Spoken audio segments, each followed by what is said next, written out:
is Friday.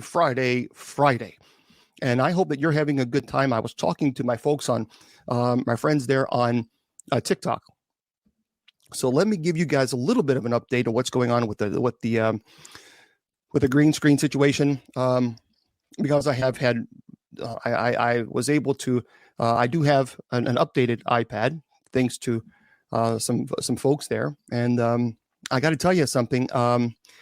For some reason, the iPad, and I think it's because I have this microphone here. It keeps flickering like this because it's a green screen. It drives me insane. It's perfect on the Mac. It's perfect on Facebook and YouTube and Twitter. No problems. It's great. But for some reason, TikTok is driving me nuts. So I might have to turn that off. If I do, I'm very sorry. I'm telling you now, it's going to be an ugly lime green behind me. Nothing I can do about it. Next week, I have ordered a brand new background that's not green screen. It's pretty cool. It's a cool background. Just sucks that I have to do that when I have a perfectly good green screen, but for some reason, so there's nothing I can do. It drives me nuts. I don't know why it keeps doing that. But it flickers and it like it's having a seizure. And when it does that, it irritates me, and not only irritates me, but it also throws me off the game. It's because it's so distracting. So next week I will have a new background, and it's kind of sucks because I really love the background that I'm using right now on Facebook and YouTube and Twitter. I love that background, love it. But anyway, I don't want to sit here and complain and whine and boo-hoo. Well, this is a brand new iPad. It's a 9th generation. So, the iPad is working perfectly good now. It's a great iPad. Love it. Blessed. And so, well, thank you very much there, Director. Thank you very much. Appreciate it. And so, yeah, that's not the issue anymore. It's a green screen, and I don't know. So, I hate for you have to look at that ugly green line that I hate. I'm sorry, but no problems, because next week it's all going to be fixed. It's going to be a brand new background, very cool background. It'll be permanent, and it's the same thing also for Bible study. I had to get a background for Bible study too, but anyway. I just want to let you guys know I am working on it. I have not ignored it. And I think about you guys. I think about the show a lot. I think about you guys as well. And I want to make sure that this is as professional as I possibly can. And that you're enjoying your time. That's important to me, because here it's a Friday night and you have chosen to spend your time with us. And I am, that really does mean a lot to me. I don't know if you really quite know that how serious and appreciative I am of that, because it's not glitching too bad, but it has right before it was just driving me crazy. But anyway, if it continues and if it's really gets out of control, I'm just going to turn it off. Otherwise, we'll sail on through. Okay. I saw that ridiculous. See what I mean? See, I saw that stupid story about a woman who wants to marry a ghost.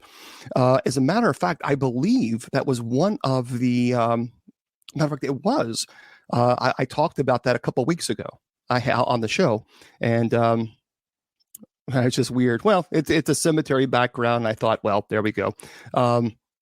Because, it's paranormal. It's paranormal. So I thought, but anyway, that's coming next week. Next week, it's going to be perfect. We won't have any problem. Okay. I do have a podcast, by the way.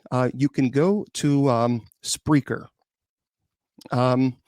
Spreaker.com.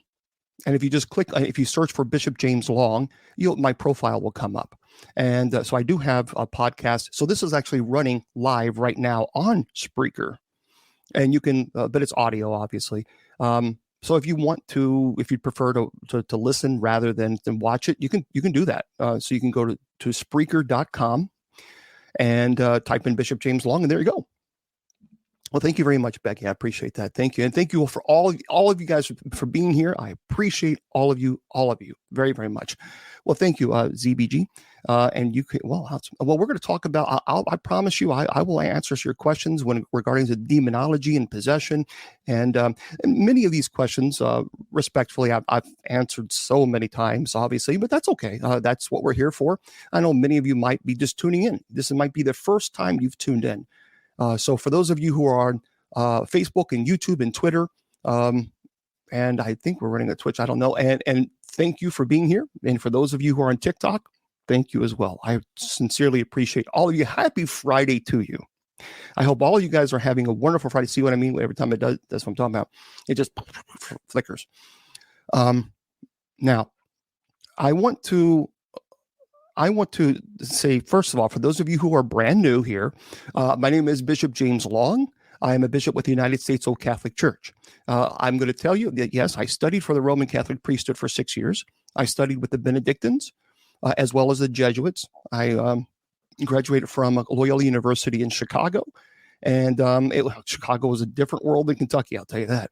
But I have a doctorate in ministry. I have a master's of divinity, a master's of education, a master's of business.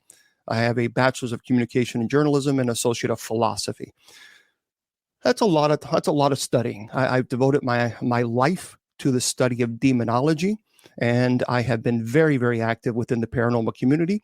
The first time that I investigated a place was actually 35 years ago at Waverly Hills Sanatorium. For those of you, it's in Louisville, Kentucky. It's an amazing place. That was the first time that I actually investigated. I am a Kentucky colonel. That's important because Kentucky colonel they do great work. We do tremendous work by giving back to the community. And so I've been a colonel for quite some time. And that's that. I just love the organization, just love it. I decided to join the Old Catholics because I believe a little bit differently. I think we allow women to be ordained. We do not discriminate based on age, race, or gender or sexual orientation. Our priests are allowed to marry, or we can remain single.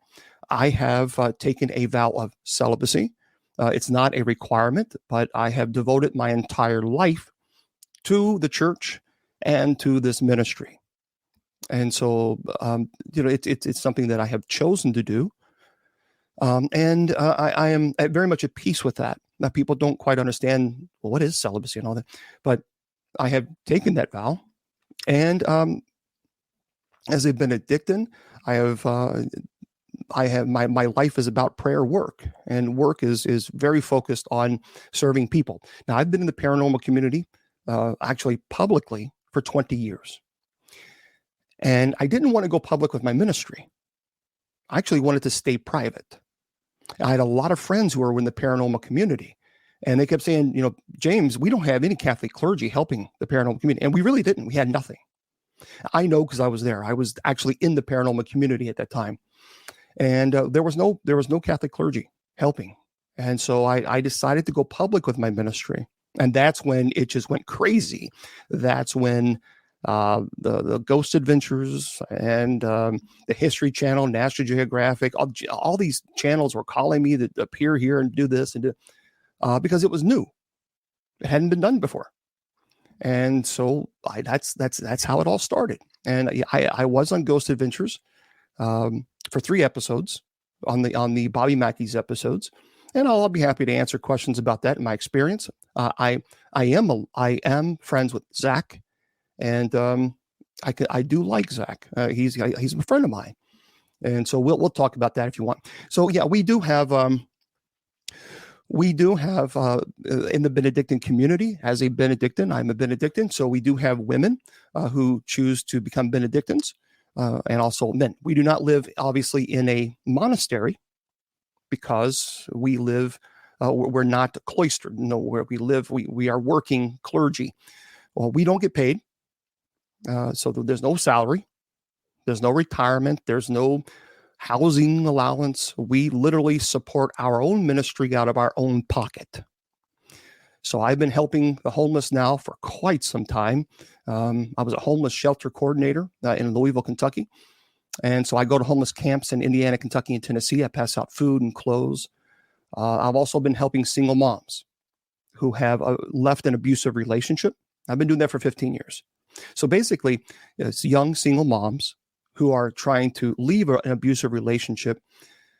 And so in the meantime, they need assistance. And people kind of upset me because they say, well, why don't they just go get help? Well, if you've ever applied for help and government assistance, you know that you're not going to get it the next day. It just doesn't happen. It takes time. And in the meantime, people need help now. So I try to help with moving expenses or maybe a deposit for electric bill, or that's what I've been doing. And but I've been doing that now for quite some time. And again, I fund my own ministry. And this is why I do accept donations. I just started about 10 years ago accepting donations because I never did. And then it got to a point, it was like, James, I mean, you got to live, and you're spending more money on your ministry than your own bills. And I was racking up the bills. I was racking it. So I thought, I can't keep, I'm not rich. You know, I haven't won the lottery. I cannot keep doing this. And I was killing I really was. I was 420 pounds at one time. But I just realized that because of stress. And I realized that I just can't put that on I can't be expected to write checks out all day long. I just can't do it. So anyway, that is why I have done this ministry. So if you want to go to my website, bishopjameslong.com, and please consider making a donation. You can scroll down, make a donation to the homeless ministry, the single moms ministry, or you can make a donation to the ministry that I travel to people's homes. I perform thousands of home blessings. I don't charge, never have, never will. And it's expensive. So anyway, there we are. I just want to give you guys an update. And many of you are brand new and you don't know who I am. And so I apologize for those of you who've heard the story before, but thank you for indulging me. Okay. And by the way, I have ordered another batch of Benedictine bracelets. People really love those Benedictine bracelets. I have the new bracelets too, but people just really love those Benedictine bracelets. So I have ordered a new batch, and that'll come in sometime in the middle of March or so. So just kind of be keeping an eye on that, and I'll let you guys know when they finally arrive. Okay. All right. So there we are. I just want, and well, thank you very much. Well, that's beautiful, Debbie. And for those of you on TikTok who are bestowing gifts, thank you for that. I sincerely appreciate you doing this. Thank you. I really, really do. And if I don't thank you, it's not because I'm ignoring you. It's because I'm looking at two different cameras. This one is for TikTok, and this one is for Facebook, YouTube, and Twitter. Because unfortunately, TikTok doesn't allow like StreamYard or Zoom to connect to it. So I have to run it on two different devices. All right. So there we are. And well, that's really pretty, Debbie. Thank you. And here we are. It's Friday. We're going to talk about a really cool topic today. And some people are really hardcore. I mean, they are hardcore about this. We've talked about the worst exorcism. Again, most of these questions I've already answered before, but I'll answer them again. No problems at all. We've already talked about, I've done this for so long now. We pretty much answered what's the worst, what's the scariest, what's the most demons. We pretty much answered all of them, but we'll answer them again. That's not a problem. But yeah, YouTube is frozen up. Yeah. I can't, don't know why. All right. So today we're going to talk about conspiracy theories. And there are thank you very much. I appreciate that. Misher. Thank you so much. Conspiracy theories are just interesting. They are absolutely interesting. Now, before we get into the heart and meat and potatoes of this, I want to remind you also, don't forget to go to kgradb.com. Now, just remember that. Just put it down. KGRAD as in dog, B as in boy.com. KGRADB.com. Make sure you go there and sign up. They have lots of paranormal shows there. Lots. And when you subscribe, make sure you put in Bishop. You're going to get 30% off your subscription. I mean, it's already affordable as it is. But if you put Bishop in as your promo code, do it. You're going to save money. 30% off subscription. They really have some amazing shows. And yep, the Sacred Division is on there as well. KGRADB.com. All right. So here we are. We have a lot to go over today, and we'll answer your questions, I promise you. And we're going to go from there. And don't forget, Andrea Perron, who grew up in The Conjuring in the house. Her show is next, right after this. She goes on at 9 p.m. Eastern Standard Time. And so you can actually watch it live, KGRADB.com. And Andrea's wonderful. She's wonderful, wonderful, wonderful. So don't forget, tune in at 9 p.m. And one more time, just one more thing, and then we're going to get into it. Monday through Friday, I have night prayer. Night prayer at 10 p.m. Eastern Standard Time. So please consider joining us. I believe in prayer. I have seen the miracles of prayer. So if you're going through some difficult times, if you just need extra prayer, do me a favor and show up tonight. Okay? And that's audio only. And this evening, remember, it's Monday through Friday, 10 p.m. Eastern Standard. And it's Spreaker.com/show/night prayer. Simple. Night prayer is all one word. Spreaker.com/show and /night prayer.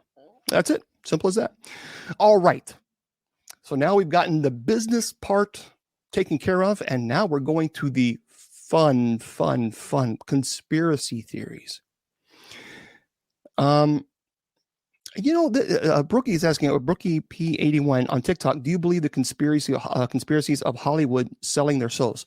I do believe, absolutely. Matter of fact, there have been celebrities who have gone public, who have said, yeah, I've sold my soul, and I'd do it again. That's what they actually say this. I don't, that to me doesn't quite understand. I don't understand that. I don't know why anybody would want to sell their soul to Satan so that they can become famous. Why would you do this? Because you want to experience fame and wealth while you're on earth? Well, what are you going to do afterwards?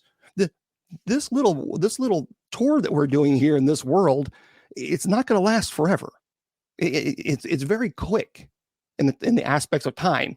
So you're selling your soul to the devil so that you can become famous and get wealthy.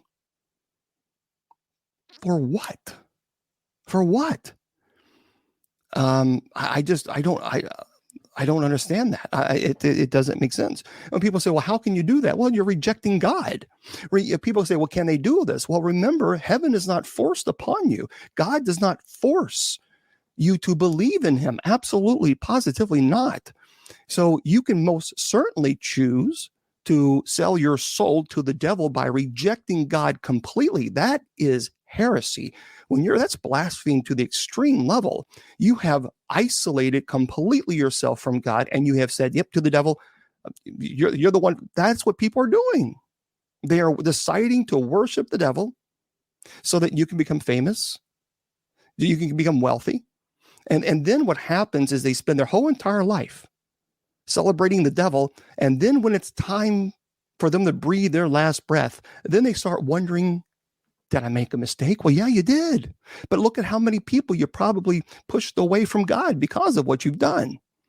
Do you know, I've said this before, I've said this on Wednesday, Anton LaVey. Anton LaVey was the founder of the Church of Satan.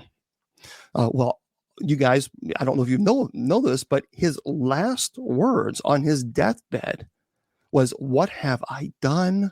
Oh my, what have I done? What have I done? Well, Mr. LaVey, you've been preaching Satanism and Lucifer and all this other crap for how many years now? And you've been putting Satan on a pedestal. Well, you've been preaching, and you've been preaching. Well, congratulations. Now you hear the flap of his wings. And now Satan, your master, the master you have chosen to prop up over God, is now coming to collect his due. That, folks, I don't get it. I don't understand it. Well, people are going to say that's not true. People are going to say yes, it was. Actually, there was an individual, there was a nurse that was present who had nothing to do with his family, who testified, or not testified, but she said the same thing.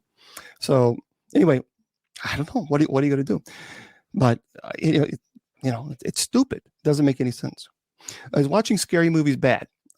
Lady, what was the question? Lady Time 007. I don't watch. I don't watch possession movies. I don't.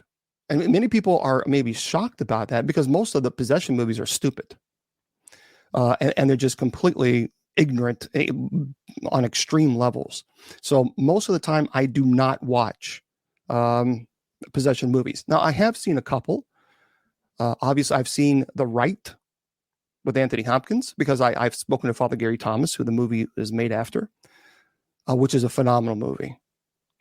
Phenomenal. If you want to see what an exorcist goes through, it gives you a small glimpse of our life. But The Rite is really a fantastic movie. And The Exorcism of Emily Rose. It's obviously based on a true story. Her name was Anneliese Michel. She was German. It's not Michelle. She was German. It's pronounced Michel. But what she endured was terrible. And I've seen the transcript of the case. And I do have a sound bite of one of her exorcisms. There are a couple of them online, but they're fake. I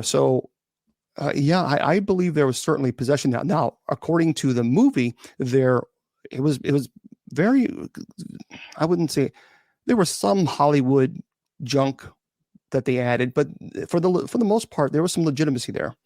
They tried to stick as much as they could to the testimony of the priest and the family. So I might, Xmas, I might do that. We'll see. Yeah, I might do that. I've done it before, but I might do it again. We'll see how it goes. Oh yeah, the 3 seconds in the Blessed Fatima. I believe in Mary. I certainly believe that. Now there are a lot of Marian apparitions that, when you read about them and you kind of dig a little bit more, then you kind of like, but there are some Marian apparitions that are absolute, without question, that I think are true.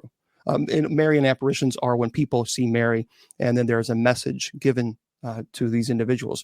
So yeah, I do believe that I'm devoted to Mary.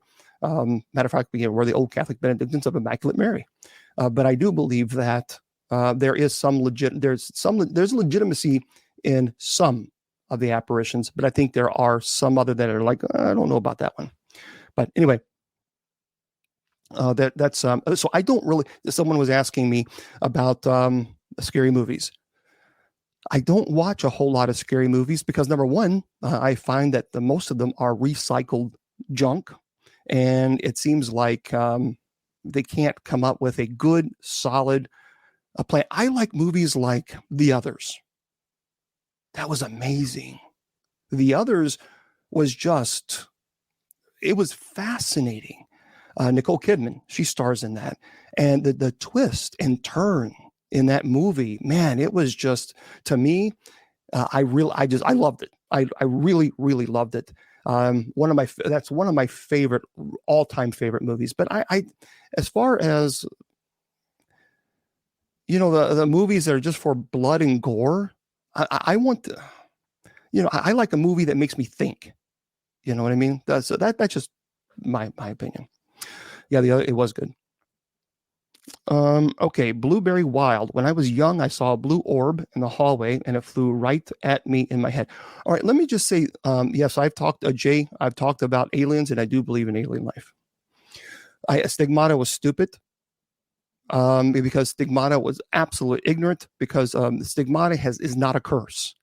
So the idea that that this woman gets Stigmata and it was a curse to her, and she didn't want it and she wanted it to go away, it's just absolutely ridiculous. Every case of Stigmata, everyone, is from individuals who are extremely pious, very faithful. Obviously, their faith in God is just unbreakable. And they did not look at it as a curse. So there are no cases, none that's documented of legitimate stigmatic cases in which the individual felt it was a curse. Absolutely none. So stigmata is just plain stupid.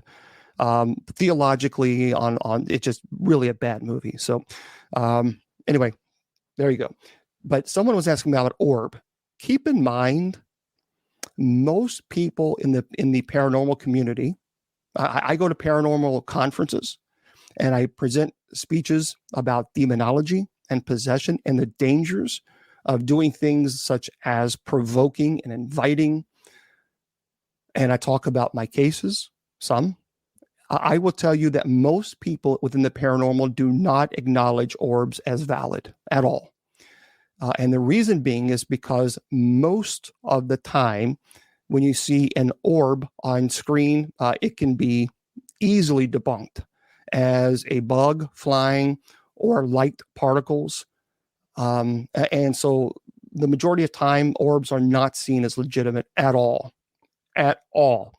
Now, there are cases in which orbs have been documented to where there is some type of, it looks like a figure, even a facial texture within this orb, and that there is some unnatural movement. And so in those cases, you have to kind of scratch your head and say, I wonder what's there. But the most of the time, orbs are not, they're not legitimate as far as paranormal. But a lot of people immediately say, well, I saw an orb. I saw an orb. Well, you probably saw a dust particle, or you saw dust, or a light particle. They're just, if you're a paranormal investigator, you know what I'm talking about. Because I've investigated thousands of places, and I can tell you that 99% of the time when I see an orb, it's easily debunked. Easily. So, and you guys know, if you're a paranormal investigator, you know what I'm talking about. All right. So there we go. Okay. I performed 30 exorcisms. They're documented exorcisms. Nope. I talked about if I was married, I'm celibate. I've taken a vow of celibacy, no children. Someone was, but yeah, there are 30 documented exorcisms. When I mean by documented exorcisms, I'm talking about individuals who were validly possessed, who had a psychological evaluation. I've had a team. I always have a medical team, at least 2 people. I prefer one, at least 2 if I can. They're present monitoring the vitals of the person. So a psychological evaluation has been performed. A medical evaluation has been performed. A background evaluation has been, I mean, there's a lot to this. And so it's not just me there that's documented this person is struggling with something other than what many people would immediately just say and dismiss it as mental illness. Well, we ruled that out. Remember, mental illness is ruled out. Because mental illness, people say, well, how do you know? Well, because mental illness will not cause you to levitate. Doesn't happen. Mental illness will not give you the ability to speak a language in which you have no training in. Mental illness will not give you the ability of prognostication or retrocognition. So these are not cases of mental illness. And when things like this occur, you can pretty much dismiss mental illness and say, well, last I checked, there was no mental illness that could make you levitate. There was no mental illness that could give you the ability of retrocognition or prognostication. There's just nothing there. So therefore, we know that that's not the case. So I don't, that's a good question. 0119, do you work with mediums on an exorcism? No, I don't need to. There's no need to. I don't need a medium to tell me that if a demon is present. You don't need a medium to tell you this. And I'm going to be honest with you. I'm a bit concerned because in the paranormal, what's happening now, and I believe in psychic mediums. Let me make that very clear. I'm very good friends with Chip Coffey. I love Chip. He's just a beautiful soul. I have a lot of good friends that are truly amazingly gifted. And so let me just make that clear. But there's a problem going on in the paranormal with a lot of people claiming to be mediums who are now all of a sudden demonologists. Well, that doesn't make sense to me. That doesn't make sense to me at all. Because a demonologist should have some form of training in demonology, theology. Demonology has nothing to do with the paranormal. Please, I want you to understand that. Demonology is not paranormal. Demonology is theological. You cannot separate theological from demonology. You can't do it. And so the idea that many people who are claiming to be psychic mediums are now all of a sudden, now they're claiming to be demonologists and they're teaching in demonology. And I'm thinking, whoa, let's back that up a little bit. You know, as my friend Wilma says, let's back that train up, because that doesn't work that way. But you don't need a medium to tell you if there is a demonic entity present. You do not need one. You will know. It is over. The presence is overwhelming. It is overwhelming. Sure, I've seen The Exorcist. Yeah, well, it is. I mean, because it's based on a true story. As a matter of fact, I was at the Exorcist's house in St. Louis, Missouri. On the Travel Channel, they had me come out and perform the minor rite of exorcism. And this was a live show, I think in 2015. I was with Chip. And what people don't know is the reason they had me come out is because the mom, or the wife at this time, she was pregnant. And she asked me to come out and to perform a blessing on the home, because she didn't want to bring a child into that home with the past, obviously, of the house. That's how it all started. That's how I got involved with the case. And I told the producers, I told them very bluntly, the minor rite of exorcism takes time. Okay, there's two types of exorcisms as far as dealing with spirits. There's the minor rite of exorcism. The minor rite of exorcism is an exorcism that's performed on a demonic entity or malevolent spirit that has infested themselves within a home. You don't perform an exorcism on a home. It doesn't exist. There's no such thing. You bless a home. You perform the exorcism on the entity that's manifested itself within the home. That's the minor rite. Then there's a thing what's called this solemn rite of exorcism. The solemn rite of exorcism is an exorcism that's performed on a demonic entity that has taken possession of the body. That's very serious, because remember, the body has undergone a lot of trauma in that process of being possessed. It's at a very weakened state. That's why I have someone who's medically trained with me, because they need to monitor the vitals during an exorcism. They need to know if the person is going to a stroke or to a heart attack. I'm not trained in the medical field. So this is why we have people trained who can let me know, hey, Bishop Long, this person is showing signs of whatever it might be. The pulse rate is too high. The blood pressure is too high. They're showing signs of stroke. We got to stop. We do. We have to. So that is that's the solemn rite.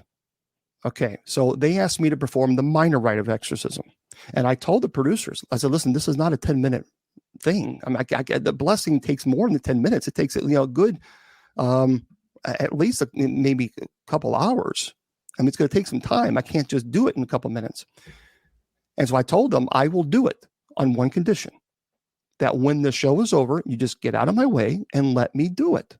Let me complete the rite. Otherwise, I'm not doing it, because I'm not an actor. And they said, okay, fine. Well, we'll give you the word. And they did. When the show was over, the director said, everyone stay out of Bishop Long's way. Do not approach him. Do not speak to him, because he's focused on the minor rite of exorcism. He's in the middle of prayer. And no, we're not. And because they wanted to break down all the cameras and all that, because the show was over, but they didn't do it. And I respected the Travel Channel and the producers, because they didn't interfere. They allowed me to complete the rite, which I did. And, the brought peace, to the mom to be. But that was amazing. I think it's very, very, very amazing that they did that. And so, but that was the deal. That was the agreement. So, there we go. And let me just remind everybody, please, especially on TikTok. Okay, no, I don't think the Earth is flat, not at all. Okay, yeah, we're going to get into conspiracy theories. Let me just remind everybody on TikTok, please do not mention demonic names in the chat, or even on Facebook and YouTube and Twitter. Just please don't do that. That is a form of summoning, and you need to completely stay away from that. So obviously, we don't allow cursing. We don't allow mentioning demonic names. It's very dangerous to do that. And we just ask, please do not do it. The Blueberry is a good question. Shannon Long 30, before we keep going, thank you very much, Megs. Are you going to go live after this presentation? That way we'll get that out of the way and make sure. Yes. We can, there is a prayer. Okay, she's not. Okay. There is a prayer that you can do, which is the St. Michael prayer. And I would strongly encourage you to do it. There's a short form and there's a longer form. And you can just simply do the shorter form. So like, it's St. Michael the Archangel, defend us in battle, be our protection against the malice and snares of the devil. And you can go online and Google that way. You can keep it in a screenshot, but it's not very long. And that's a prayer that I pray every day. Every day I pray that. And I would recommend that you guys do that as well. So the question is, do I watch horror movies? I mean, I love Halloween 1 and 2. But I found honestly that the horror movies these days are just junk. Now, there's a lot of people saying that if you watch a horror movie, that's doing the work of the devil and you're going to be possessed. And that's simply not true. Possession is rare. Guys, I get thousands and thousands of requests every single day. I have over 12,000 messages on TikTok. That's why I can't get to all of them. I don't know how many emails, but people always telling me that they're possessed all the time. I've performed 30 exorcisms in 20 years. And I do this ministry full time. And I don't get paid for it. So no, I don't believe that possession is rampant. Yeah. And of course the Lord's Prayer. Yeah. Well, yeah, of course. I just assume as far as people knowing the Lord's prayers is a given. Hopefully people pray that every day. I just assume, maybe I shouldn't assume, but the Lord's Prayer is absolutely. Okay. Do you catalog demonic names as discovered? That's a great question. Nicholas, that's a good question. Actually, I do. And so we have, data is very important for me. So one of the things, if someone is possessed, or if there's a true demonic infestation, so the demonic has infested themselves within the home, I need to find out why. That's very important. You got to find out what was the cause of the infestation in the first place. You have to do it. Because if you don't, then the person might repeat that same mistake and then have another invitation. So it's absolutely vital that an exorcist or a religious demonologist find out why a possession took place in the first place or a demonic infestation. You have to do it. Do you think a narcissist have an evil spirit in them? Well, see, the logic side of me would say that narcissism, an extreme narcissism can be a mental illness too. So I always look at the logical side first. Can a demonic entity influence a narcissist? Most certainly. Absolutely. That's called ordinary demonic activity. So if you are already an extreme narcissist, where everything is about you, the whole life, I mean, you literally think that the whole world wakes up thinking about how they can make your life better. I mean, narcissists will drain your energy. They are just exhausting. But a demonic entity can absolutely manipulate a narcissist through ordinary demonic activity.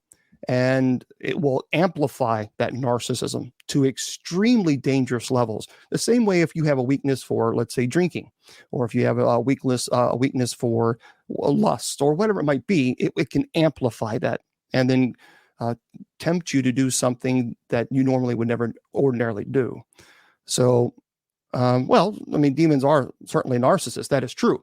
But I don't, okay, here's the problem that I want to we got to back things up here. Not everything is demonic. That's one thing that I'm finding in the paranormal, and it really irritates me because a paranormal team goes into a home and it's always demons. It's always demon. And I just want to bang my head against the wall and say, why can't these people get it? It's not true. It's not everything is demonic, for the love of it's absurd. I'm not kidding you. I am not kidding. Everything is demon to some of these groups. Everything. And it is just it drives me nuts. It drives me crazy because I'm the one that has to fix the problem. Because what happens is you got these paranormal teams who think everything is a demon. They go into a family's home and the families don't know. They look at these people as professionals. And then immediately they're like, oh, there's a demon. There's a demon. There's a demon. And then the family's terrified. And these paranormal investigators don't give them any resolution. All they do is film to put it on YouTube so they can get likes. And that's what they do. That's what happens. That's what's happening. I'm in the paranormal. I know. I see it, and I get the phone calls. I get the emails from people who are terrified. Well, this paranormal team came into my home.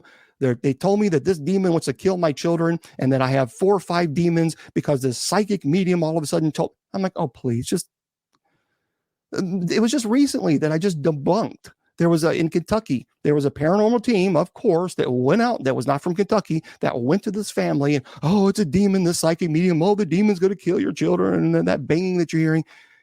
I went to the family's house and I debunked every single thing that occurred. Everything. And then I have to help these families realize that they've been conned by individuals whose main purpose was just to go into their home, scare them, get them frightened for camera, and then they can put it on YouTube or social media to get likes. That is evil. That is pure evil. Yeah, Android pretty. Yeah. But keep in mind, okay, guys, understand. I'm not just on Facebook, YouTube, and Twitter because that's scrolling not too fast. I'm on TikTok as well, and people are slamming me with instant messages. I am getting a ton of messages right now. You guys can't see it, but I can. So I have my Facebook open. People are slamming me with instant messages. They're slamming me with Twitter questions. They're slamming with Facebook and YouTube and TikTok. So if I don't answer your question, it's not because I'm being rude. It's because I'm trying to answer someone's question, and then I'm trying to look at the screen and answer other people's questions. So again, please understand that I'm not being rude. I'm not ignoring your question. It's just there's a lot of people asking questions right now. So just talking about narcissism, just remember. The Conjuring movies, some of them are just plain stupid. Plain simple. They're just plain stupid. But I do know Andrea Perron. And matter of fact, she, like I said, in the very opening of the show, she comes on at 9 p.m. Eastern Standard Time, right after me at kgradb.com. You can all go to the Facebook, kgradb.com. And if you go there, she comes on at 9 o'clock. Andrea actually grew up in the Conjuring house. So anyway, she's pretty fantastic. Good question. Okay, Mina. Mina's asking this. And that's a good question. I've talked about this. Yeah. Let's see. Willie's asking, are the bracelets blessed by you individually before they go out? Yeah, actually they are. Good question. That is true. They are. You are not, let me make this very clear though. You are not buying a blessed item. That would be called simony. And that is, that's a heresy that you can't do this. But you are buying an item just like you would at any other store. And I bless them as a courtesy to you so that you don't have to go out and find clergy to bless them. So I do that for you, but you're not buying a blessed item. So yes, that's a good question. I appreciate that. Is Bill Gates a demonic name? Well, I mean, some people think that is, but okay, Christians. Mina's asking, what do you say to Christians that say there's no paranormal activity and there's absolute, then they are all demons? I would say that is 1,000,000% incorrect. And I wish those individuals who say this would actually take on cases so then they know. A lot of people give their opinions as if it's a fact. That's narcissism. Talking about narcissism. That's troubling to me, because if I'm going to give you an opinion, I'm going to back it up with something besides my opinion, because my opinion doesn't mean it's a fact. It's an opinion, unless I can give you data that would back up my statement. So there are a lot of people that will immediately say, there's no such thing as ghost. They're all demons. That is not true, period. And I can explain this on a biblical level. So the fact that they are using scripture, the fact that they're using their faith, saying that there's no such thing as ghost, is biblically incorrect. Number one, I am an exorcist, but I'm also a paranormal investigator. I've investigated, I don't even know how many people's homes and places, thousands throughout the years. And I will tell you that there's overwhelming evidence that I've captured that tells me no question that there are human spirits, or known as ghosts. Number one, biblically. So people will use their faith and say, nope, there's no such thing as ghosts. They're all demons. Well, then you need to explain to me Matthew chapter 14, verse 26. Matthew chapter 14, verse 26. And don't worry, you guys don't even need to look it up, because I'll tell you what happens. This is the time when the disciples actually saw Jesus walking on water. And they said in verse 26, when the disciples saw him walking on the sea, they were terrified.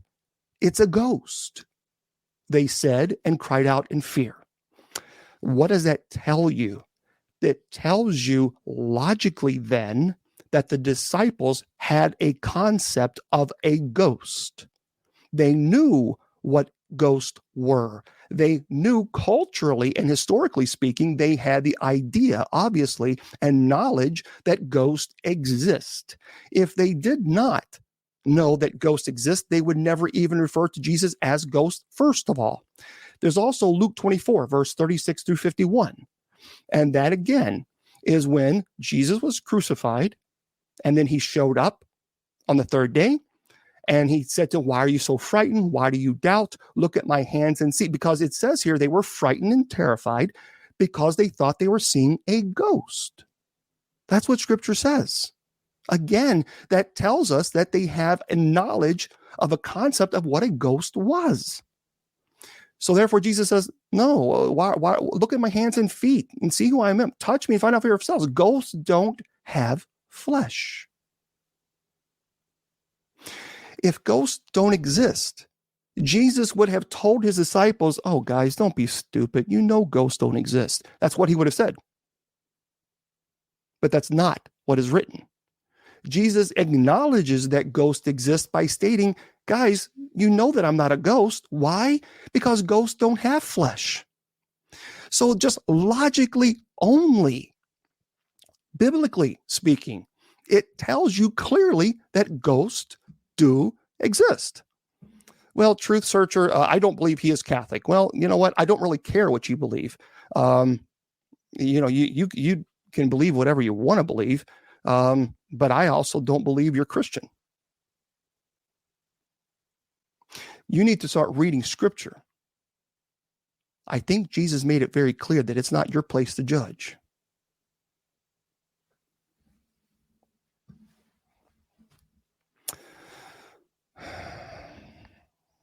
As a matter of fact, Truth Seeker, I don't even want to talk to you. Goodbye. Block.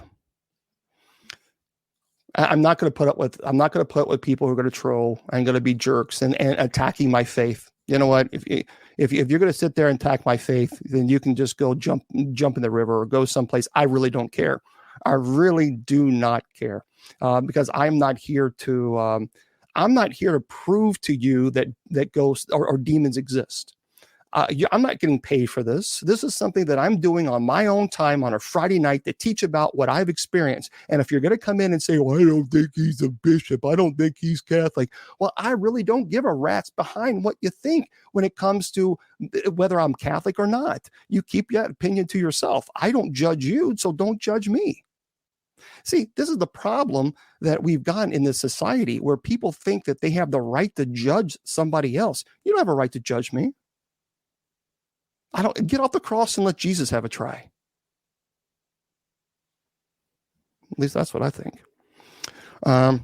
Oh yeah, the wide. That's right. Wide, weird world of Frankenberry. Amen to that. When they act that way, it says something about them, not you. It's true, because here's the problem. People say, "Well, I don't think he's really Christian." Really? Okay. Well, then how many times do you go to homeless camps and pass out food and clothes? How many times have you actually helped single moms who've been abused and who have actually asking for help? How many times have you traveled to someone's home 8, 9, 10 hours, wherever it might, not even charge them one penny, and spend a week or two at their home, blessing their home and helping the family? How many exorcisms have you performed in which, again, you never charge? You tell me how many times you've done that, and then you can step up the plate and tell me that you don't think I'm Christian.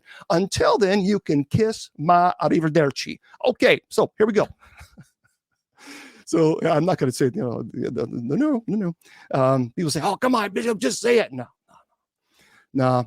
That's just again, what are you going to do? Oh, thank you very much, Shannon. That's very, very party, very, very. And thank you again for those of you on TikTok. Thank you so much for the gifts. I really, really appreciate that. God love you. I appreciate all you guys.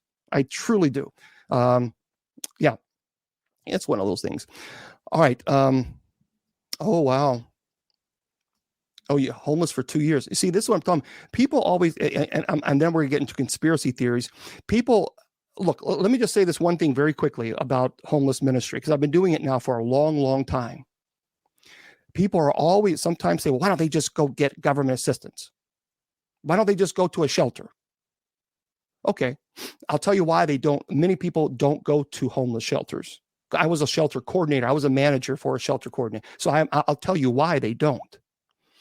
Many within the homeless community have some type of weapon on them, because unfortunately there are a lot of thugs who are going around, who are beating the hell out of the homeless, who are actually filming it and then putting it on social media so they can get likes and get paid for it. That is happening, and it's happening extensively. So the homeless, many within the homeless, number one, they usually kind of form in a community because there's safety in numbers. But for those who are not, and they're on their own, they have some form of weapon on them. When they go to a homeless shelter, they are checked in. Their items, everything is checked to make sure that they don't have any type of weapon, because people obviously don't want them to attack someone. The weapon is then confiscated. It's taken away from them. But they are told you're going to get the weapon back to you as long as it's legal. You're going to give the weapon back to you when you check out in the morning. Unfortunately, there is theft that occurs within the homeless shelters.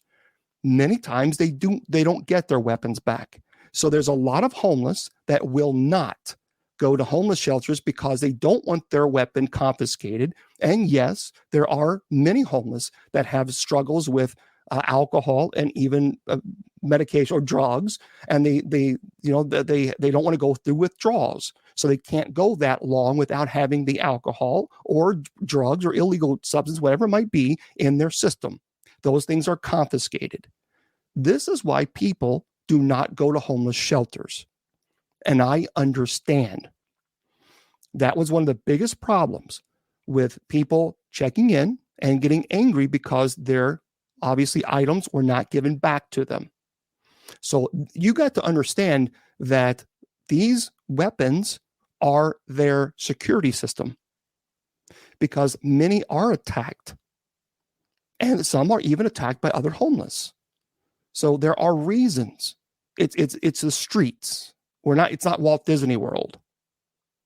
It's the streets. It can be very dangerous. And so you got to put yourself, Jesus said, there's a great saying, walk a mile, the Elvis sings that, walk a mile in my shoes. And that is one of the greatest, I think, one of the greatest songs that we really need to really pay attention to. And because it's what I think the lyrics are, it's truly, truly amazing. Truly amazing. It says here, if I could be you, if you could be me for just 1 hour, if we could find a way to get inside each other's minds, if you could see you through my eyes instead of your ego, I believe you'd be surprised to see that you've been blind. And then it goes into walk a mile in my shoes, just walk a mile in my shoes. Yeah, before you abuse, criticize, and accuse, walk a mile in my shoes. And it goes on, if we spend a day throwing stones at one another, because I don't think or wear my hair the same way you do. I may be common people, but I'm your brother. And when you strike out to try to hurt me, it's hurting you. Again, it's a very, very powerful. I have met some amazing people who are homeless. I met people who were very successful in their career, but because perhaps substance or mental illness, we're not here. We don't have a right to judge people. We don't have a right. So anyway, there we go. All right, let's get into our topic for today, because our topic, as you know, is conspiracy theories. Listen to this. I want to know your opinion on this. But I've heard this. I've heard this conspiracy theory. Some of you may never have heard this, but there's a conspiracy theory that says the Denver International Airport, and I've been there. I loved it. Of course, I love Colorado. I love Colorado. So I love St. John, Denver. But it says here the Denver International Airport is the Illuminati's headquarters. Now, you can talk about the Illuminati and you can say, well, I don't agree with it, or I believe it's nonsense, or there's a lot of people who absolutely believe in the Illuminati. Now, some people may say that's conspiracy theory, but the people are firmly believe that the Illuminati exists. But there's a belief, a conspiracy theory, that the Illuminati's headquarters is actually in the basement. Or underneath in Denver's International Airport. So the Illuminati, according to this site, that's underground bunker, leads to a conspiracy rabbit hole that we're not supposed to delve too far into, because, of course, it says Esquire, except when it comes to Denver International Airport. Many Illuminati believers are convinced it's the secret group's headquarters. The airport has embraced the rumors by poking fun at it, but that hasn't stopped people from believing secret tunnels and lizard lairs lurk beneath the building. I don't know. I mean, guys, really? Why Denver? Okay, if the Illuminati exists, which I certainly believe that there is a chance, I think there's a possibility that the Illuminati does exist, then the question that why Denver International Airport? I mean, that's the problem. Why? Does anybody know? Well, first of all, I don't know. Now, I've heard theories that the Illuminati, of course, it's organizations that is devoted to Satan. You know, you basically sell your soul to buy into this organization, and you're wealthy and you have fame and all this other stuff. And that's how. But I don't know. If you guys know why that airport's planned, that's why there's a conspiracy. When the construction was done, they made. Okay. It was built by Masons. Really? I mean, that's it. I mean, really. Is an international airport? Where so is Louisville. Louisville is an international airport, so it can fly directly to other countries during an attack. I don't know. To me, it doesn't make a whole lot of sense, because it's like, well, why Denver? There's a lot of places.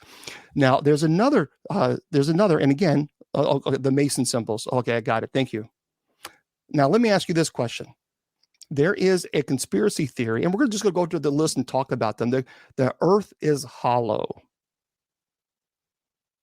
That's a conspiracy, according to Esquire. In 2014, scientists released new unknown findings about the Earth's core. And let's just say conspiracy theorists took it and ran with it. After learning that we don't know much at all about the surface of the Earth or what lies beneath its layers, that's actually a true statement. I mean, we really have, I think, only 5%. We've investigated only 5% of the oceans. So, or what lies beneath its layers. The hollow Earth theory gained traction, and some believers even think there's an Earth inside of Earth.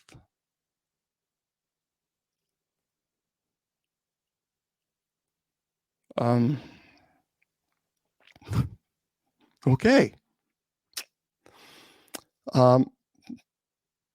So if you believe that there's an Earth inside of Earth, I would love to hear your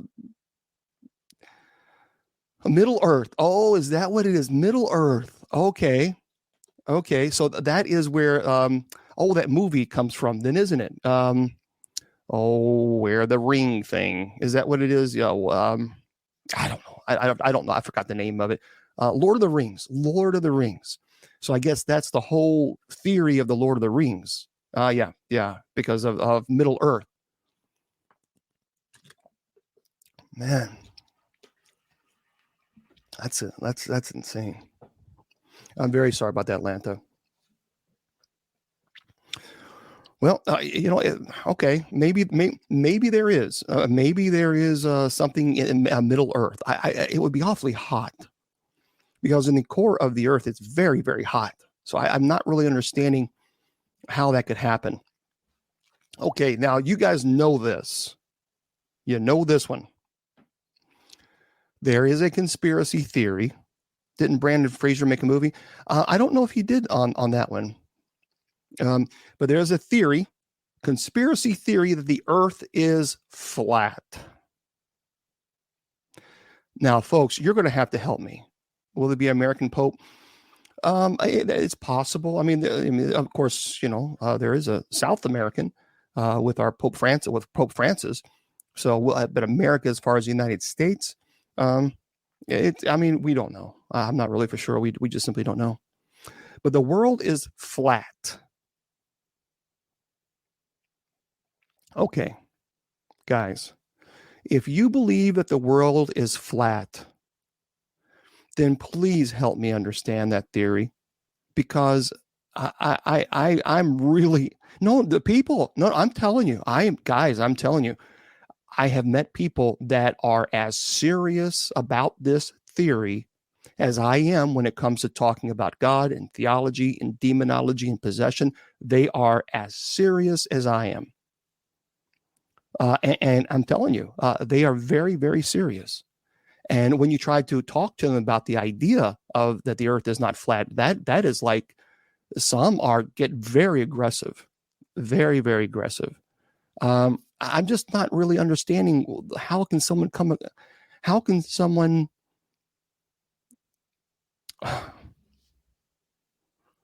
I've seen that, Becky Manna. How can someone say the Earth is flat when we know that it's not? We've got satellite, we got the International Space Station, we've got so much proof that shows that the Earth is round. People say, well, no, they're all in this conspiracy. Do you realize how many people that would be to all agree in this conspiracy? You're talking about people, China, who's been in space. We're talking about Russia, the United States. Do you realize how many people would have to all be in agreement of this conspiracy to actually believe that the Earth is flat? I mean, really, seriously. That's a lot. That is a lot. I don't believe that. Somebody would inevitably say, no, that's ridiculous. The Earth is not flat. I've seen it. That's what they would say. Oh, so Fonkee, funky. You say yes. Okay. Then I would love, I'd be very interested in hearing your thoughts, but I don't know how you would say that the Earth is flat. Okay, yeah, we've talked about this, about Scripture makes it clear that psychics are evil and they're abomination to the Lord. Christians are not to mess with them. I've had it actually quite throughout the months that I've talked a lot about that. We'll mention that again, but I have talked about that quite a bit, and explaining that you got to understand. First of all, I'll just make this very clear, because that's again, you got to understand that. Okay. That's Leviticus. That's a holiness code. There are 613 laws in the holiness code, and you cannot follow one and not follow all. It doesn't work that way. That's hypocrisy. So if you're going to use one holiness code, then you have to follow all 613 rules. We are no longer under the holiness code. We are under the new covenant of Jesus Christ, who suffered obviously on the cross and was crucified and was resurrected. And the code that we are now under is to love your God with all your heart, all your soul, all your mind, and love your neighbor as yourself. And that is the new covenant that we are in. With the Holiness Code has, again, 613 rules. You cannot just take one and not follow them all. The Holiness Code is very clear. You're not allowed to do that. And again, let me just say, very, very fast, because I've talked about this so many times. Psychic mediums, that the terminology that they would understand 5,000 years ago is not the same terminology that we understand it today. Language changes. The same thing come on, look at even the 2022. The words that we use are completely different than many of the words that they use in 1905. So language changes. Now you're talking about over 5,000 years. And again, it wasn't about psychic mediums that we understand today, because there was, again, an introduction into many different gods, polytheism, into the Hebrew culture. And because they introduced all these gods, you would have to, every time your loved one would pass away, I don't know how many times I've had to say this. Oh, this is Wilma. Okay. And so how many times? So again, if you have the Holiness Code and you have a situation, well, the problem is if someone died in your family, you would have to give shekels to a particular god. And so you would have to give multiple shekels. So what was going on, the fraud that was occurring, is these people who were claiming to be mediums or intermediaries between you and a god, they would say, oh no, now we have 20 gods. Now we have 30 gods. Now you have to give 10 shekels. Now you have to give 15 shekels to each one. And that was the abomination, because the abomination was giving your money to false idols, to false gods, because what you're referring to in that Leviticus, it was also referring to false idol worship. So you cannot take scripture and take one part and not understand Hebrew. You got to understand the history. You have to understand the culture. If you do not understand the culture of what was going on during that time, then you're going to misinterpret scripture. So that is what was occurring. Now, people say, well, I've never heard of this, Bishop Long. Well, take it up with the Roman Catholic Church, because I learned that in the Roman Catholic Seminary by actually people who have doctorate degrees in theology. So I'm telling you what was going on during that time. Yes, you're right. It was a false god protection racket. It truly was, because these scam artists, that's what they were doing. You would have to pay homage or pay shekels to these people, and these people would say, oh no, now it's 30 gods, now it's 40 gods, now it's 50 gods. And if you don't give each one of these gods an equal amount of shekels, if you don't give every single one of them each one, if you don't do that, then this god is going to punish your loved one, raise them up, necromancy, and then punish them. That is why it was written. But again, and I appreciate the question, but I've answered that so many times. It just, you've got to know the history. You've got to know the history. Okay, so I think that damn thing is blinking. It's driving me crazy. Sorry, Miss Wilma called me in the middle of the show. Yes, Miss Wilma. Hi, everyone. Hope everybody's having a great night. Yeah, what's up? How you doing? I'm good. Well, you talked about the world being flat. Yes. It's not. It's circles. Because, when you go to the ocean and you look at the ocean and how it's all round, you can see actually the earth is round. Yeah, but there are people. Miss Wilma, for those of you who don't know, is a good buddy of mine. I've known her for many, many years, and she's a hoot. But Wilma, there are people that say that the earth is flat. Okay, it's flat, but okay, how can I explain it? It can't be flat. If you think about it, all the mountains, that's not flat. You got to go, and like when you're going to Montana, how you got to go up all those hills, you're elevated, you're going higher and higher and higher, or you're going down other places, and how the road, it always goes down lower and lower. So actually, no, it's not flat. Okay, so you're absolutely that's my opinion. All right, so you're absolutely convinced. Yes, I'm pretty sure. Because, okay, for instance, Okay. down there in Tennessee, you look at all them beautiful mountains. Oh man, I just love when you're sitting, on the balcony and you're driving down, to Bowling Green all the way down through there. It's just breathtaking. All the mountains are beautiful. And it's like, okay, that's not bad. And when we went up to Cherokee, Mm-hmm. the brakes, your car brakes were smoking. Well, now let me ask. Put your foot on the brake.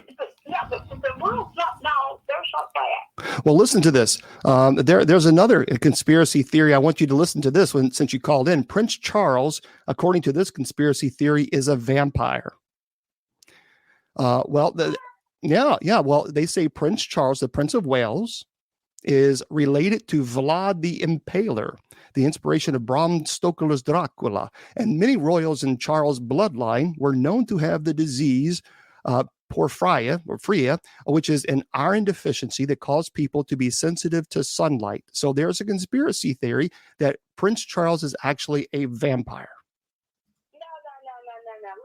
Let's make this perfectly understood. Yep. That's Prince William's dad, right? Right. Prince Charles. Right. Okay. Well, I mean, he might act like a vampire, but I don't think he can, because if he's kin to a vampire, that means Prince William is gutsy, and I love Prince William. He is woohoo. But anyway, I mean, he might be a little young for me, but that's okay. But Prince Charles. He acts like one because you know how he treated Prince Diana. But that's up to him. But no. Okay. Well, listen. That would make Prince William into one. Well, listen to this one. This is an interesting one. And this is, so for some people, they might be thinking, what? I have to turn this off because I have Wilma on the, and it keeps blinking like crazy. But it says here, this conspiracy says that we are all living in a matrix, which here's what that means. People actually believe that we are all living in a real life simulation. The theory is supported by really crazy coincidences and happenings that occur during a glitch in the matrix. And this could be anything from recognizing the same background character, of losing track of time. So what people are basically saying is that we're basically living in a computer game, that we are a computer game, and that there's someone or some people or some things that are actually controlling our actions. Just like if we were playing a PlayStation 4 and you could play, wait a minute, you can't, hold on, Wilma. So there are people, wait a minute, hold on. So there are people who truly believe that there's somebody somewhere, it could be aliens or whatever, that actually controls our movement.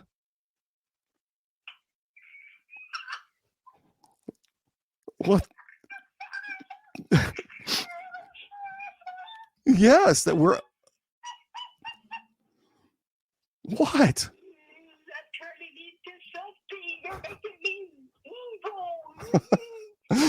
So you don't believe it? No. I mean, no. I'm gonna turn somebody into something and then turn around. Oh, hi, how you doing? I don't think so. Well, I can't believe you. All right. Well, fair enough. All right. So now what about, now there's also a conspiracy theory that says that the Titanic actually didn't sink. So the tragic accident has been the topic of many conspiracy theories over the years, including that it was another one of the company's ocean liners, the Olympic, that crashed into the iceberg, not the Titanic. But one sad fact remains. A ship did sink and approximately 1,500 passengers were killed. So the conspiracy theory is that nope.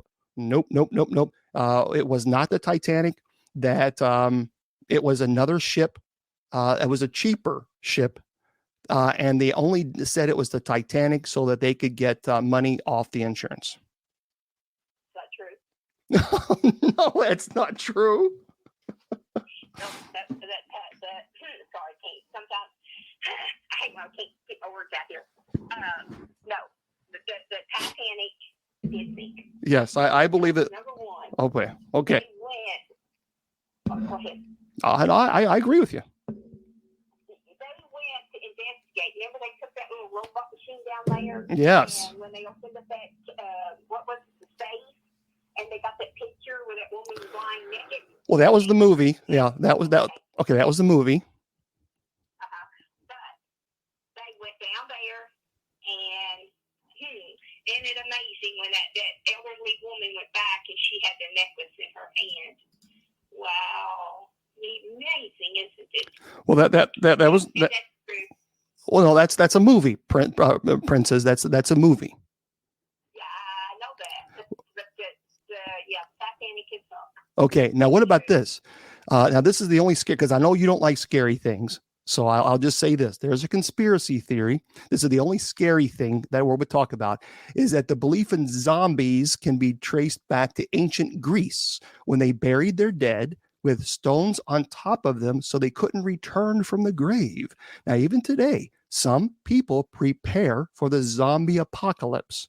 And there's a conspiracy theory that zombies can, in fact, raise from the dead. Do you believe in zombies? You don't? Not okay. All right. So you think that's just ridiculous? Pretty much. All right. Fair enough. Well, that's fair enough. That's now this is a very important one.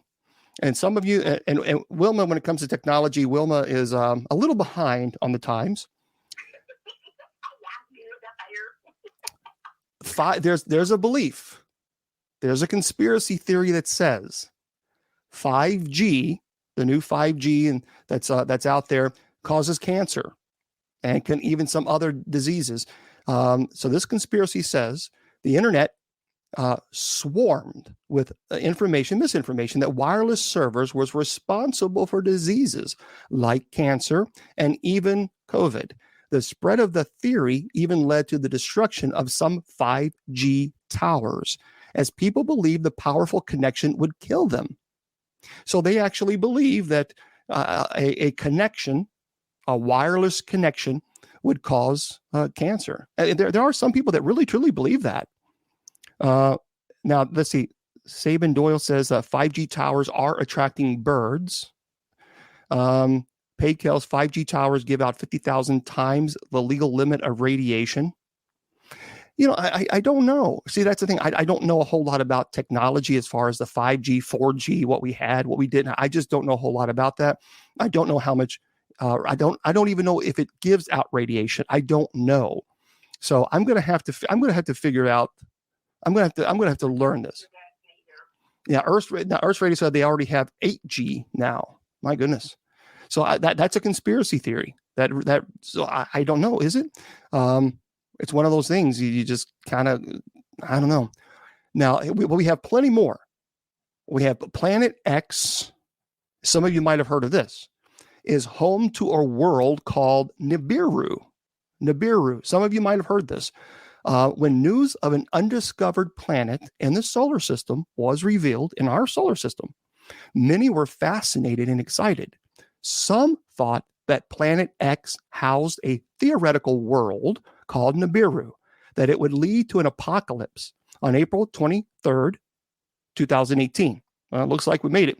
But seriously, the rumor was, and this was really a true rumor, that there were people on this planet called Nibiru, and that in 2018, this alien apocalypse would happen, and that Nibiru would take over the Earth. That's what people believe. It didn't happen. We're still here. Unless you believe we're in a simulation. Like in a game. So it's saying that like if something happens to us, they're going to take over the world? Oh, yeah. That's not true. You don't think it's true? No. So there we go. So we definitely... Because something happens to us, the good Lord will be coming home. All right. And taking us home. Well, here's I don't think they'll be taking over. Well, here's one that I would like for dinosaurs on Planet X. Yeah. Here's one. Now, we talked about the Illuminati. The Illuminati is a secret group that's supposed to be very wealthy. I don't remember. I don't know who the members are supposed to be. I don't know who the members of. I know there's a lot of famous people, a lot of wealthy people that are supposedly in this group behind the scenes. And the Illuminati are the secret rulers of the world. That's what the belief is. The belief that the world is run by the 18th century Bavarian secret society.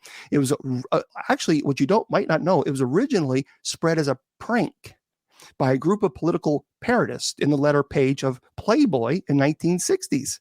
So it was actually originally created as a prank, and they didn't count on credulous nature of some readers. Now, for many conspiracy theories, most of mankind's troubles can be laid at the door. So there's people who believe that this Illuminati group, yeah, I've heard that one, Daniel, listen to this one. Are you ready for this one, Wilma? There are people that actually believe that the Illuminati, which are very famous people, some people have claimed that former presidents were Illuminati, that famous singers and actors are Illuminati, etc. That there's a lot of people who say that they are cryptids. They've also say that they are what's called reptilians. So they believe that these people have a human, basically, they look like humans, but they're actually reptiles, lizards. They're lizards. Yes, they believe these people are lizards. Okay. Look how long their tongue can go out.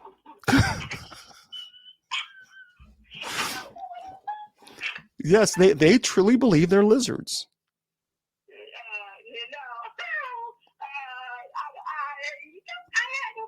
So no, it's out of there. Okay. God's not going to make half man, half lizard. I mean, I haven't seen a person when I go to Walmart or something say, "Oh, look at that guy! Wait a minute, he's got a long tail coming behind him. He must be able to have part lizard." Don't think so. Now, this is a very important one. This one is really interesting. I'm curious to see what you guys think about this. There is a group. There's a theory. There's a conspiracy theory. There's a group of high-ranking U.S. politicians and officials and Hollywood celebrities that worship Satan. And they have a pedophile, it's a pedophile cannibal plotting against, of course, at that time, Donald Trump. So there's a belief that these very, very famous people, which obviously we're not going to mention the names, very famous actors and singers and even politicians, that they all are in this group, this pedophile group, to harm children. Now, there is a group called QAnon. So the QAnon conspiracy theory is all based on the cryptic posts. Now, starting in 2017, of an anonymous internet poster who claimed to be a high-level U.S. government official. So Q predicted that Trump would foil their plans in an event called the Storm. And many of the Capitol rioters believe that QAnon conspiracy. But also, this organization, Wilma, QAnon, they believe that JFK Jr., John Kennedy Jr., and this is one of their beliefs, that he did not die in a plane accident, that he's still alive. And they actually said that he would come back and go public and then help Donald Trump. They predicted that John F. Kennedy Jr. would come back and help Donald Trump and all this other stuff. Of course, that didn't happen. But they believe that John F. Kennedy Jr. did not die in the plane crash, that was all a lie, and that he's still alive. And there's people who actually now what cat back 60 does that cat that you know. Now some people, hold on, we're gonna back this train up. Hold on now. We got back, as Wilma says, back it up. You guys, are there people who genuinely think that JFK Jr. is still alive? Oh, come on, you got to be. Number one, when it went down, they found I think it's his wife or her sister. I think it might be his wife. They found the medicine with her name on it, the bottle, and they when they went in the ocean, his sister, John Kennedy Jr. sister, went on because he wanted to be buried at sea anyway. But yeah, that's not true. He is dead. He died in the airplane. Now, there's a conspiracy, and you know what? At one time, I was scratching my head thinking this might be a true statement. But there are a lot of people who even still today believe that Elvis faked his death, that Elvis Presley did not die on that August 16th, 1977 day, that he faked his death. And here's why. I'll tell you why. There's a couple of reasons, believe me, I've read up on this conspiracy. They have said that Elvis, and this was a true story, Elvis was by Nixon, he was given a title of a DEA agent. And that this now some people can say, well, that's just ridiculous, but he actually was involved in a case bringing down some really bad people, the mob. That apparently he had contacted these people had contacted him about selling one of his planes, and that they were actually in negotiations as far as the price and how they're going to get the money and all this other stuff. He actually was involved in that actual and he was getting death threats. So that is legitimate. People who were actually with Elvis verified that information. So the belief was that the death threats were getting so serious that Elvis needed to fake his death. Now, number one, that is a true statement. He was actually with the DEA as far as this case. It was the mob.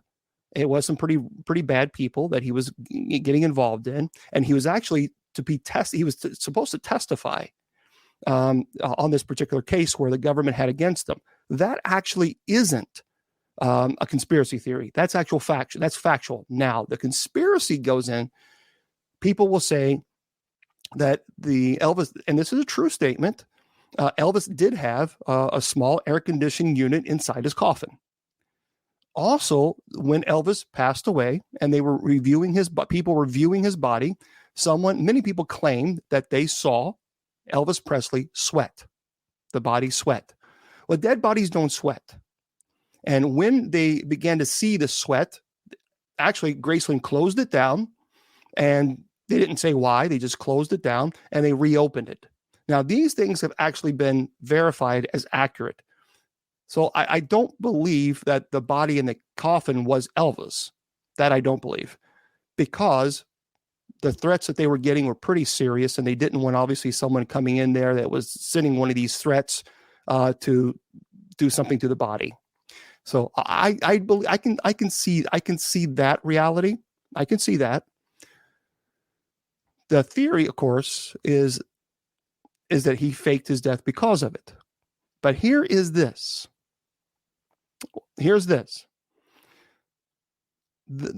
I don't believe that Elvis Presley faked his death. I think he got in over his head with this case, with the mob. That I do believe he got in over his head, and he realized then that he was getting into some serious territory. What was very interesting, and I guess this might be a conspiracy, is that on his death certificate, there is a particular medicine that's listed, codeine. That's a problem because Elvis was deathly allergic to codeine. And every single person that would have been around him would know not to give him codeine. Elvis had a personal private physician, Dr. Nick. And everybody would have known that there's no way you give Elvis codeine because Elvis had problems sleeping. Elvis also had problem with extreme, he had severe IBS and IBS-C, where he suffered extensively with constipation. And again, this has been verified. Charlie Hodge talked about this. Charlie Hodge was Elvis's right-hand man. So I believe that Elvis, something happened. He couldn't sleep that night. He was around 4 or 5 in the morning. He couldn't fall asleep. They tried to give him medicine. It didn't work. He called down. They kept giving him medicine, but he did have codeine.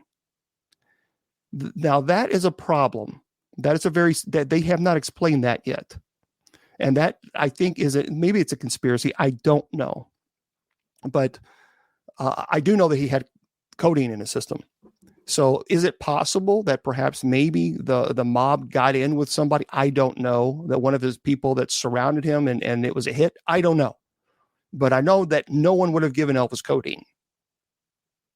but that is something that cannot be explained. So maybe that's a conspiracy. I don't know. But I do know that I'm just giving you the facts, and you can base on what you think is true as far as why and all that stuff. I don't know. But anyway, that's. I think he didn't take it because number one, his daughter called Linda, and she's 9 years old. They wouldn't wanted her to go through all that, pretending, her screaming and saying, "Daddy died, Daddy died," and Linda through the phone. And, she said, "Oh my gosh, Elvis is dead." But I do think they put Elvis in a different coffin. That was because the wax figure was sweating. And the reason why I think they didn't put Elvis in that coffin is because there's so many people that wanted him, like his jewelry and stuff. These women were so crazy over him.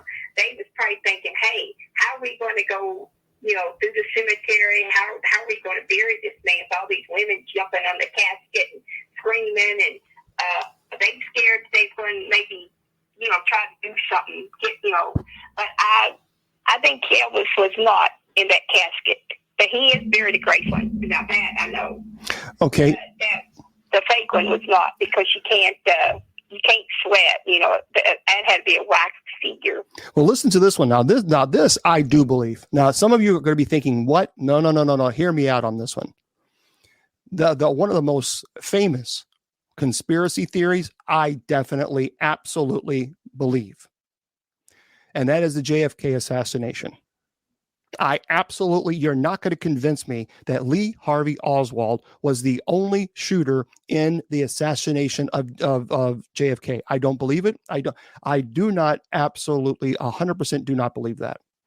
So it says here, and I'm going to explain this. This is, of course, Wikipedia. You can get this information there. But in modern times, multiple conspiracy theories concerning the assassination of JFK in 1963 have emerged. Now, there's a Vincent Bugliosi estimated that over 1,000 books have been written about the Kennedy assassination, at least 90% of which are works supporting the view that there was a conspiracy. Now, as a result of this, the Kennedy assassination has been described as the mother of all conspiracies. The countless individuals and organizations that have been accused of involvement in the Kennedy assassinations include the CIA, Mafia, even Vice President Lyndon Johnson, Cuban Prime Minister Fidel Castro, the KGB, or even some combination thereof.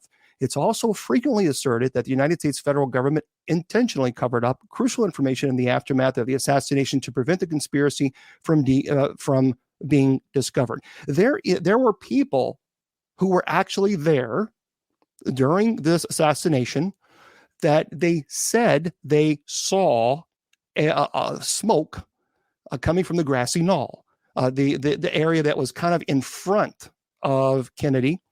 As the car was driving down the road. And there were a lot of people. Now, of course, they try to say, well, no, that was because someone was smoking a cigar. Come on, people. I really, truly believe, that Lee Harvey Oswald was not the only shooter. If you believe that he was there, okay, fine. I believe, first of all, it's troubling to me that in the United States, he was not given legal counsel. And he asked for it. He even said several times when they were taking him from room to room, I don't even know why I'm here, et cetera, whatever it might be. I've not been given an attorney, and he's asked for attorney, and he was not given. There's clear rights violation occurring there, because you have a right to say, I'm not answering your question until the attorney is here present. That is your right. And that was absolutely not awarded him. That's a problem. That's a huge problem. Now, I'm not defending Lee Harvey Oswald in any way at all, but I am saying he had a right to an attorney, which was clearly denied him. But I do not believe that he was the only shooter. I just simply don't believe that. What do you think? Wilma, do you think that there was something else? I think somebody else shot him. Somebody else. Even though he might have shot him, but I think because there's two people that shot him, two different kind of people shot him, because he got shot twice. So it had to be somebody else out there. I mean, because when you see the shots, Lee Harvey Oswald was really pretty far behind him. And when you see the shot and you see his body, when he gets shot, he goes backwards. Well, that's a problem because the only way you're going to go backwards is if there is a shooter in front of you and your body naturally then goes back. So he went back and then to the left. But if somebody is going to shoot you from the back, you're going to go forward.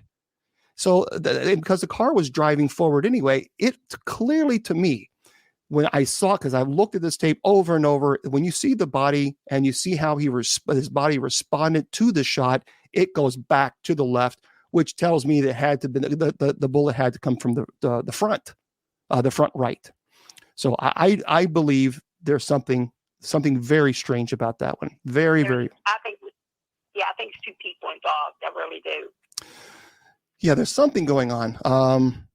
I would really like, of course, unfortunately, when they release all the information, it'll be too late then because, well, most of us would probably have been gone. But okay, let's talk about this. There's a conspiracy theory, and this is going to get your goat. Are you ready for this? Yeah. There's a couple conspiracy about Jesus.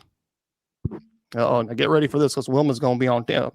Number one, there is a conspiracy.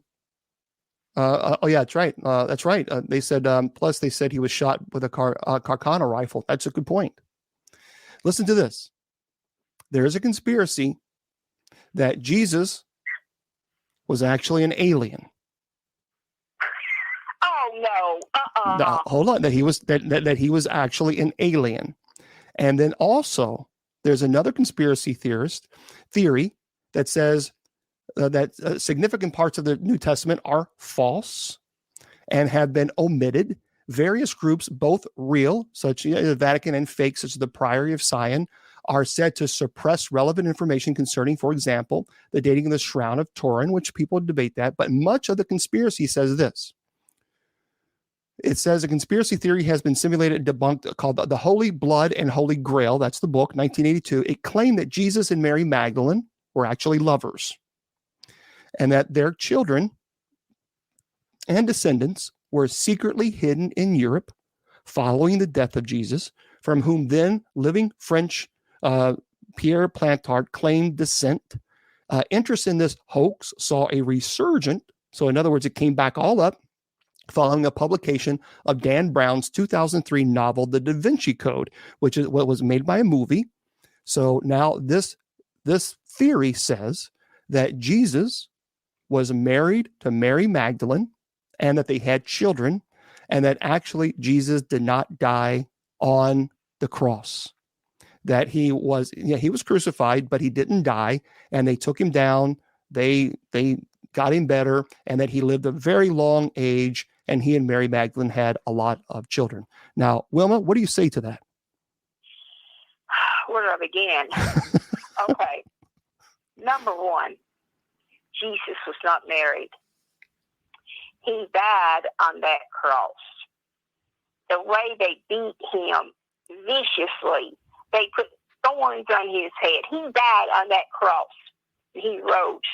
You know, people out there can say, make believe on this person or that person. They got to come up with somebody. But when they start talking, making stories up about Jesus, they're stepping really bad in age, because they're not going to go to heaven if they don't change their little wicked mind. Because the Bible, the words never changes. But people need to knock it off about saying Jesus is married. No, he was never married. He died on that cross. He was born as our Savior to save us. And if he didn't die on that cross, and he didn't go through all that terrible, terrible death, the way they treated him, beated him, then we can't be saved. I like to get a hold of those people and say, look, if you want to make fun of somebody, go somewhere else. But read your Bible. I don't know what kind of Bible you're reading, but Jesus died on that cross. He was born as our Savior. He died on that cross to save us. I am very furious right now about what is going on about these people out there saying all this. Well- I mean, come on. Wait. Start praying. Read your Bible. Well, wait a minute. I mean, Hold on. You don't believe that he was an alien from outer I space? don't even want to begin on that one. He was not an alien. Oh, my stars. No. He was born as our Savior. He is not an alien. No. So these people out there, if you're listening, go make up a story on somebody else. But knock it off about Jesus. Jesus, if he didn't die on that cross, we can't be saved. We are saved through Jesus. Okay. Every one of us has guardian angels. When we die, our guardian angel is taking us home, and Jesus was standing there with open arms. Welcome home, my child. Okay. So, and let me say, these people out there that's saying that Jesus was married, no, he never got married. He never had children. So there you go. Nanny, boo-boo, stick your head in doo-doo. For all those of you who are saying that now, of course, if he's in a way, but he was a rabbi, and rabbis get married and all that. Okay, not all rabbis did get married, actually. And if you look in the writings, even in historical writings of Josephus, who was a first century historian writer, he was Jewish. He was not a Christian. And he writes about Yeshua of Nazareth, the Jesus of Nazareth. He states nothing of her, nothing at all of his marriage. And actually it would have. Genealogy was very, very important at the time in the Hebrew culture. And that would have never been omitted, ever. And so if Jesus had been married with children, they would have absolutely no doubt about it that there have been historical documentations that shows that Jesus was married and had children. They would have that documented very, very clearly. They would not have omitted that. Now, they may not have mentioned Jesus' wife's name, but certainly Josephus would have written that he was married with children and would have listed the genealogy. So that would be absolutely 1,000,000%. They would have done that, and it wasn't done. There's no historical documents at all that would actually declare that Jesus was married. Nothing. Actually, just the opposite. Again, they wouldn't have mentioned Mary Magdalene. They wouldn't have mentioned her name because she was obviously women. Women had no rights, and the genealogy did not come from the woman. The genealogy came from the father, the husband. So in this case, if Jesus was married, no question about it, it would have been in historical documentation, and it has not been. And so there's just simply nothing there. Now, let's just say this, Wilma, because I want to kind of lower your blood pressure. There's a lot of people that would say that Area 51. Now we know that Area 51 exists. That's not a big, oh wow. Area 51, of course, is near the Roswell incident in Roswell, New Mexico, where allegedly there was a situation where a UFO allegedly crashed, and there was police officers who showed. Actually, I had the opportunity to speak to several people who had spoken to this officer who was actually there. This police officer said that he saw the stuff that was there, and he couldn't figure out how it was. He would describe it like it was. He described it as a ship. There were writings on it that he didn't understand, and then it wasn't English. And that when he crunched it up, it would just like a foil. It would just come right back up. And there was also people claim that they saw 3 bodies. And then, of course, the military showed up and said, no, you got to retract your statement. So there are people who believe that Area 51 is a conspiracy theory, but there are people who say that, in fact, that extraterrestrials are here and that they are watching us very carefully. So I'm kind of curious, do you believe in UFOs? Do you believe in aliens? It's kind of hard to question because you saw it, and you and I were talking on the phone, and you're like, oh my stars, it's like helicopters, it's airplanes, no, but you saw it round, and then after that, then you went on the air was talking about it. Mm-hmm. And my friend years ago, she said at 6 o'clock in the morning, she woke up, she heard the snow east. Well, this farm was behind her. and she said this round thing landed in his field, and she saw smoke coming out from this little chimney thing. Well, anyway, she said, I think it was, that. And I'm like, are you sure? And she's like, yes, that was UFO. Well, the next day, she called her friend, her neighbor, and he went out there. He said, I don't know what you saw, but there's a big circle, a print in his yard, in his field. So she saw something that landed in that field. And he said he didn't believe her at the UFO, but he said whatever it was, he said it is a huge circle in his field. So I don't know. I mean, if there are aliens, I sure hope they stay up there and don't come down here. I don't want to see no little green people running around. Well, yeah, I'm not for sure either. It's kind of strange. And by the way, if you get muted on TikTok, you get muted because either one, you mentioned a demonic name, or two, you were very aggressive towards me or the other moderators. You can certainly voice your opinion. There's a lot of people who have their opinions and voice their opinions. And of course, I've saw on TikTok, there's a couple people that were very aggressive and mean towards me and calling me a fake Catholic because all this other stuff. Let me just make this very clear. Not one time have I actually said my personal belief, except for the JFK. That was it. I am not advocating for Jesus being married to Mary Magdalene. I am not saying he was. I'm not saying that. Matter of fact, I made it very clear that he wasn't. And so I'm presenting. See, no matter what you do, there's always going to be some people who's going to bitch. No matter what you do, they will always bitch. No matter what.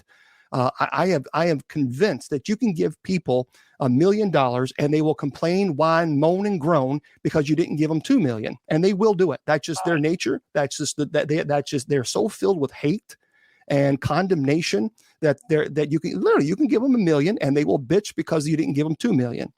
And it happens all the time. So again, people have been complaining, oh, you're a fake Catholic.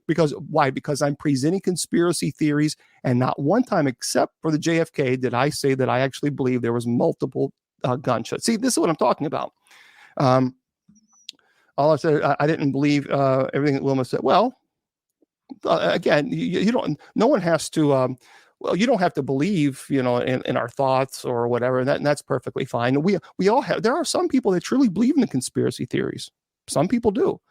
I don't. I'm not a big fan for a lot of conspiracy theories because some of them are just really like, what? I mean, just like, where did this come from? And then people actually believe it. There were people who truly believed that JFK faked his death and he was going to go public and defend Donald Trump and run for vice president. I'm like, what? Where are you guys getting this? They truly believed it. And I don't know. It's kind of strange. And I am very curious before I would like to say this. Bishop Long, you are a bishop because I've been in your church. And I have seen your diplomas. You are a bishop. And, there's people out there that believe in a lot of stuff and don't believe in a lot of stuff, and that's fine. Just like me. There's things I don't believe in. And some people might think, hey, you're wrong, and that's fine. There's only one thing. No matter what, there's only one thing to do, is that we are brothers and sisters of God. God is our Father, and we all should hold hands and pray for each other and love each other. Yep, I agree. And I mean, there's people out there who says, "Oh, I believe this, I believe," but that's fine. We all have our beliefs. We all speaking out the way we feel and what this or that. That's fine. But there's one thing that we all really need to stop about. We believe this, we believe that. Just all hold hands in our hearts. We're brothers and sisters. All right. And love each other instead of stop Yep. hating. Hate has got to stop, because one thing about heaven, when we go to heaven, now this is true. Okay, I gotta hurry because we gotta wrap up the show. Oh, okay. This is true. In heaven, there's nobody hates you, nobody loves. We all love each other Yep. in heaven. All right, Wilma, That's all that matters when we all in heaven. all right, I'll give you a call after the show. Okay. Oh, okay. All right. Bye bye. Now, All right, that was Miss Wilmer. I was told to okay. Yeah, and of course the moon landing. There's a lot of theories out there that the moon landing was fake because we were in a financial rush against the Russians, and that basically we wanted to bankrupt them. The theory was, and I went to space camp, by the way, as a kid. I truly am a nerd. But there's a theory because the foot plants that Neil Armstrong made on the moon does not match his actually bottom of the boot. That is the YouTube presentation that's out there. Guys, there's a reason for that. Again, this is what happens when you have people that don't really know and they just immediately run into conspiracy theory, is because they didn't know what would happen when he would actually put the boot on the planet, the surface. He didn't know if it would be charred. He didn't know if it would cut through the boot. And then if you cut through the boot, if you have a slice through the boot, guys, you're dead in space. You're dead. And so that would be a deathly situation. What they did is they placed something underneath the boot to where when he stood on it, it was like a steel thing, like on the bottom of the shoe, so you can remove it. Yeah. So when he went back into the shuttle there, or not the shuttle, but the Eagle, he would take that off. And so that's what they did, and that's why it didn't match, because his boot had to be a flat surface. So they put that device underneath the boot. So then when he landed and he touched it, it was basically a steel kind of protective of his boot, because he didn't want to cause any type of tear in the boot, because again, that would be death. So that is there's a theory on that. I just wanted to let you guys know there's an explanation for that. There's a logical explanation. So it's not because his boot didn't match it. Well, of course not, because he was using a device underneath the boot to protect the boot from any type of cut with a rock or stepping on a rock. They didn't, because they didn't know how sharp the rocks were. They didn't want to make any type of possibility of a cut in the suit. So there you go. That's debunked. All right. For those of you who are on Spreaker, God bless you guys, and we'll see you guys a little later. Okay, and there we are. And by the way, Spreaker.com /show/night prayer. Make sure you go there, because we're having night prayer tonight at 10 p.m. Eastern Standard Time. For those of you who are on Facebook and YouTube and Twitter, I want to thank you guys for being here, and Twitch. Thank you guys for being here. We'll talk more about this again, I promise you. Remember, your value does not decrease based on someone's inability or refusal to see your worth. You are priceless, and never let anyone tell you otherwise. God bless. The Sacred Division has been brought to you by Bishop Long's online paranormal course. Learn demonology, angelology, paranormal studies, and genealogy. It's 100% online, and you learn at your own pace. Please go to www.bishopjameslong.com and click on the paranormal course link.